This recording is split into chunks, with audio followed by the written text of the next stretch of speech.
If we can find out what makes hobbies stick and why we drop them, we might drop them less or choose the right hobbies and actually achieve our goals. I personally found that there's two main criteria that have to be fulfilled or should be fulfilled to increase the likelihood of me sticking to the hobby. The first one is, it's great if it follows one of my top level goals. For example, you start knitting and you start yoga. But if one of your top level goals is to increase your fitness to level X, where you have many other different things you follow, like your nutrition or your sleep, then yoga might be the one that rather sticks with you than knitting, just because you have this top level goal that you can continually work towards.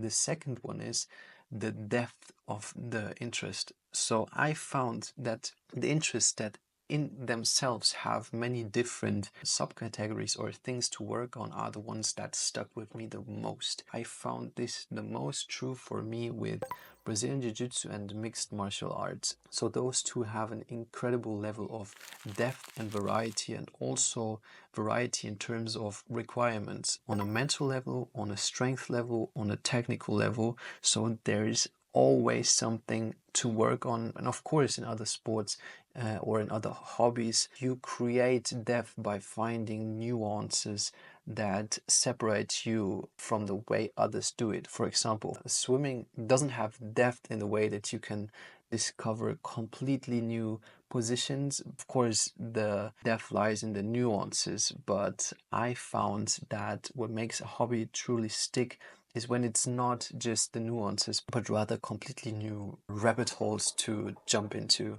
So maybe this is something for you to also ponder on in the future, which might make you choose the right interests or know why you've dropped certain interests.